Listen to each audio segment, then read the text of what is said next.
لو أنزلنا هذا القرآن على جبل لرأيته خاشعا أنزلنا هذا القرآن على جبل لرأيته خاشعا أنزلنا هذا القرآن على جبل لرأيته خاشعا متصدعا من خشية وتلك الأمثال نضربها للناس لعلهم يتفكرون.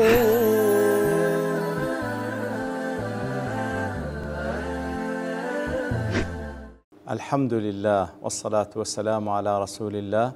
وعلى آله وصحبه ومن والاه. السلام عليكم ورحمة الله. بەڕێزان خۆشحاڵم لەوانەی 1290 لەوانەکانی تەفسیری قورئانی پیرۆز بێمە خزمەتتان بە مەبەستی ڕەزامەندی رب العالمین و هیوادارم ئێوەی ئازیز سوودی لەوەربگرن. أعوذ بالله من الشيطان الرجيم. بسم الله الرحمن الرحيم.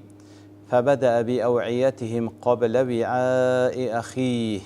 ثم استخرجها من وعاء أخيه كذلك كدنا ليوسف ما كان ليأخذ أخاه في دين الملك إلا أن يشاء الله نرفع درجات من نشاء وفوق كل ذي علم عليم. بەڵێ خۆشەویستان وەکو لە دوانەی ڕابردووش لە خزمەت وڵاتی پیرۆزەدا بووین کەوا لە دوای ئەوەی کەوا یوسف عەلەیهی سڵاو وسەلام بە ئیلهامێک لەلایەن ئەڵڵا تەعالایەوە خوتەچی داڕێشت پلانێک کەوا تاوەکو لە نەتیجەدا براکەی خۆی بنیامین بجێڕتەوە لای خۆی ئیتر وابوو ئەو مقیاسەی کەوا ئازوقەکەی پێدەپێون ئەوەی خستەنا و باری براکەی پاشان کە بارەکانی لەوبار کرا و ئیتر ڕۆیشتن ئەوجا بان کرانەوە لەلایەن قاسیدێکەوە موئەذینێکەوە بانجی کردن بە دەنگێکی بەرز ئەنگۆ دزیتان کردیە و بۆ ئەوانیش تەبەن تەبریئەی خۆیان کرد و تیان شتیوامان نەکردیە و ئەنگۆش ئێمە دەناسن کەوا دزنین. ئیتر گوتیان باش ئەدێ ئەگەر لاینگۆ دەرچوو جەزایەکەی چێ گوتیان جەزایەکەی هەر کەسێک لای دەرچوو ئەو دەبتە کۆیلە لە بۆ خاوەنی ئەو سواعی کەوا بزر بووە. ئیتر یوسفیش عەلەیهی سڵاو وسەلام کاتێکەوە دەستی بە پشکنین کرد یەکەم جار لە ڕەحل و لە باری براکانی دەستی پێ کرد اینجا ئەخیر شت هاتە سەرباری بنیامینی برا و لەوێن دەرێ دەری هینا ئیتر خوای گەورە دەفەرمێ بەو شێوە پلانمان لە بۆ یوسف داڕێشت کەوانەی دەتوانین لە شەریعەت و دینی مەلیک و قانونی مەلیکەکە بیجێڕتوە لەبەرەوەی لایوان قانونی دزی ئەوە نییە کەوا ببتە کۆیلە بەڵام لای ئەوان وەکو باسمان کرد کەوا ئیبن تەیمیە باسکە ڕەحمەت خوای لێبی دەڵێ مفەسرین دەڵێن لە قانونی مەلیکەکەی ئەوها بوو کەسێک دزی بکە لی دەدرا و دوو جاران غەرامە دەکرا لە قەدەر قیمەتی ئەو شتێکەوە بردیتی بەڵام ئەوان گوتیان لە شەریعەتی ئێمەداوەتە لە شەریعەتی یعقوب ئەوەیە کەوا ئەو کەسێک کە دزی کرد دەبتە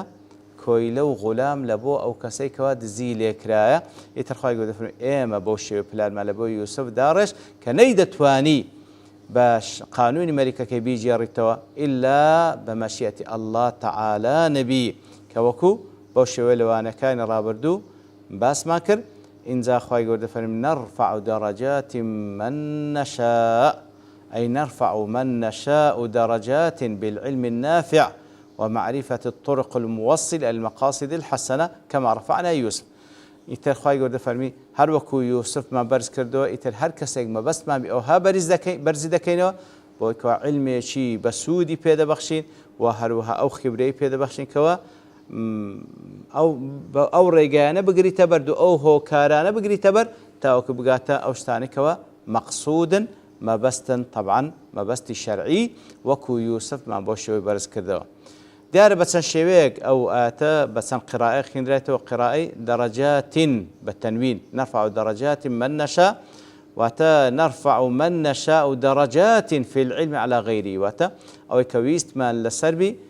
کە بەرزی بکەینەوە بە چەندین دەرەجە لە عیلم بەرزی دەکەینەوە بەسەر غەیری خۆی وەکو یوسفمان بەرز کردەوە. فيكون في الآت تقديم وتأخير كواتە لەو بەو شێوەی کە دەخوێندرێتەوە تقدیم وتأخيرێک هەیە كأنه قال نرفع من نشاء درجات کەواتە نرفع من نشاء بەرز دەکەینەوە ئەوەی کە ویستمان لەسەری بی بە چ بەرزی دەکەینەوە بە چەند دەرەجەیەک بەرزی دەکەینەوە لەسەر غەیری خۆی وەکو یوسفمان بەرز کرد. طبعا ئەو قراءەیە ئیمام عاصم و حەمزە و کەسائی و خلف ديخينوا وهروا قراءة كمان هي نرفع درجات من نشاء واتات بتنويننا بلكو بكسرة كذكريتا إضافة نرفع درجات من نشاء وتنرفع درجات من نشاء لو حالت معناها كوالده نرفع درجات من نشاء في الدنيا بالعلم أو كويست ما لسربي لدنيا برز بكينو بعلم برز دكينو هروكو منزلتي يوسف من برز كردوا كواتا رفع كلب ودرجات كباقي أوانيك باس ما كرد بدرجات أو إلى سر باس ما كرد درجات بكسر أو باقي أو قراءان السروة بو قراءة ديخينو وفوق كل ذي علم عليم أي وفوق كل عالم من هو أعلم منه لسر همو زاناي تريشة حتى ينتهي العلم إلى الله عز وجل عالم الغيب والشهادة لسر هم كسيك كمقدار لعلمه كسيك لوي زاناتره كسيك لوي زاناتره حتى دقاته ذات الله تعالى كوعالم الغيب والشهادة رازي دلي أو تبلغي لسروك وأن العلم أشرف المقامات وأعلى الدرجات أو تبلغي لسروك علم براستي برستريني درجات كان وأشرف مقام كان لأنه تعالى لما هدى يوسف إلى هذه الحيلة والفكرة كاتك الله تعالى إلهام خستنا عبدالله دروني يوسف لبو أنزام داني أو بلان أو فكرة مدحه لأجل ذلك إن ذا خواهي سبحانه وتعالى مدحي دكا بويكوا أو علمي بي بخشيبو كذا دوات دفن نرفع درجات من نشاء كواتب راستي بعلم خواهي قورا قربي يكاك مشرف بكا مقام برس بي بخشي بويكوا خواهي قورا علمي بي بخشي ابن عاشور دل فيه شاهد للتفاوت الناس في العلم المؤذن بأن علم الذي خلق لهم علم الذي خلق لهم العلم لا ينحصر مدى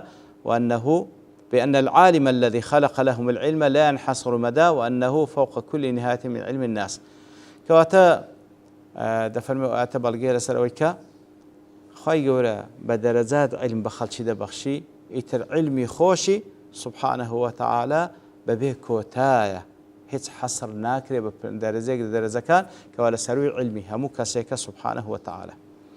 إغاثة اللهفان ابن القيم دالية تنبيه على أن العلم الدقيق بلطف الحيل الموصلة إلى المقصود الشرعي الذي يحب الله تعالى ورسوله من نصر ديني وكسر أعدائي ونصر المحق وقمع المبطل صفة مدح يرفع الله تعالى بها درجات العبد كواتا دالية وآتا بلقية كاتك واخواي قول علمك بكسيك ببخشي كوابتواني بوسيلي زور وردو بزور وردكاري بتواني بلان داب ريجي لبوي كوابقات مقصود الشرعي لسرخصني دين إخوة لا زربدان لا دجمنان إخوة سبحانه وتعالى إتر أو صفتي مدحة قرخواي قول كسيك أو علمي بيبخشي كبزاني چەند خطەی دقیق دادنێتن لە بۆی کەوا بەهۆیە مەقسوودی شەرعی کە بریتە لە سەرخستنی دینی خوای گەورەی پێسەر بێخی کەسێک کەوا خوای گەورە عیلمی پێبەخشیبی بەڕاستیەوە عیلمێکی مەمدوحە کە خوای گەورە ئەگەر کەسێک ئەو عیلمە پێبەخشیبی دەکا خوای گەورە دەرەجاتی ئەو بەندەی بەرز کردیتەوە هەروەکو ئەوەی یوسف خوای گەورە سبحانه وتعالى بەو شێوەیە دەرەجەی عالی کردبوو. لمجموع فتاوى ابن تيمية عليه كما قال الله تعالى وتلك حجتنا آتيناها إبراهيم على قومه نرفع درجات من نشاء وإن ربك حكيم عليم لسورة الأنعام خير عين لوصف إبراهيمش عليه الصلاة والسلام لدوايا وكوا وكلا آتكان باز ذكر لسورة الأنعام كإبراهيم بالشيويق مناقشة قال كردن كوا وكبري الشيواز وأسلوبه منطقي يكمزار تمشاكل أو أستيري خواي منا لبروي برزة بەڵام کە بزر بوو باش خوا کودەی بزربی پاشان مانگ پاشان ڕۆژ ئیتر خوای گەورە دەفەرمی ئەوە حجەی ئێمە بوو بە ئیبراهیممان بەخشی بوو کە بەهۆیەوە ڕەفعی دەرەجاتمان پێکرد بوو کە لە بەرامبەر مقابلەکەی دەیتوانی بەو شێوەیە مناقەشەی علمی و منطقی لەگەڵیان بکە ئیتر ئەوە دەرەجاتە خوای گەورە پێی بەخشی بوو. وقد ذكر الله أنه يرفع درجات من يشاء في قصة مناظرة إبراهيم وهروە خوای گەورە سوبحانەهو وتعالە باسی کردێ کەوا خوای گەورە ئەوەی ویستی لەسەر دەرەجاتی بەرزی پێدەبەخشی لە هەم لە قسەی ئەوەشکەوە کاتێکەوە مناظەرەت ئیبراهیم لە بۆ مناظەرەی ئیبراهیم لە بۆ نەمرودی کاتێکەوە عینی مناظەرەی لەگەڵ دەکات لە سوڕەتی ئەلبەقەرە خوای گەورە ئاماژەی پێ کردێ کاتێکەوە نەمرود ئیدعا دەکات کەوا شایانی پەرستنی هەیە ئیبراهیم دەفەرمی خوای من دەژیێنی و دەمرێن دەڵێ ئەم دەتوان بژیێنی بمرێن لێرەدا ئیبراهیم عەلەیهی سڵاتو وسەلام بۆ عیلمێک کە خوای گەورە پێبەخشیە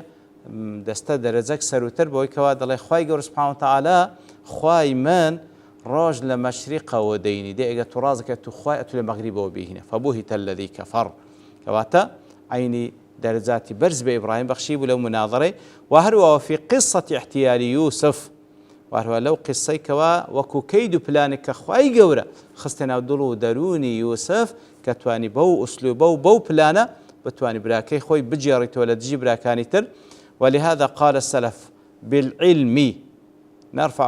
كذلك كدنا ليوسف وباشن دفرمي نرفع درجات من نشاء درجة كساني برز دكان وكو درجة يوسف برز كردوا بيان سلف دالن بس درجة برز دكاتو بعلم فإن سياق الآيات يدل على برو سياق آيات كان بلغير سلوكوا رفع درجات بنده كالير دباس يوسف دكاتن بعلم بوا فقصة إبراهيم في العلم بالحجة والمناظرة يتر قصة إبراهيم عليه الصلاة والسلام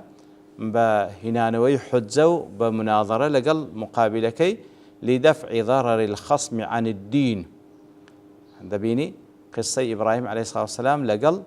نمرودي ولقل قومكي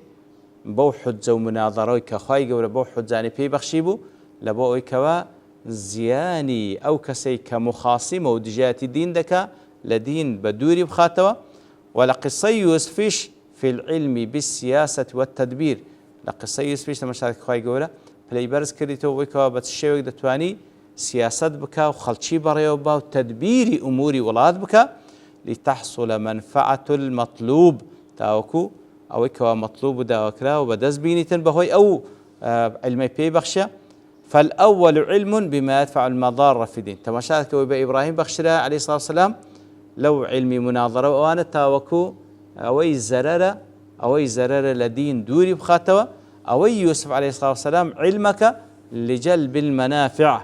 لبويك منفعة لبو دين دستبر بك أو يقال الأول هو العلم الذي يدفع المضرة عن الدين ويجلب منفعته والثاني علم بما يدفع المضرة عن الدنيا ويجلب منفعتها فاتبو شيء ويش تعبيري كذا أوي كم إبراهيم عليه الصلاة والسلام علمك لو كوا زيان لدين دور بخاته ومنفعته لو بيني أوي يوسف عليه الصلاة والسلام علمك بوي كوا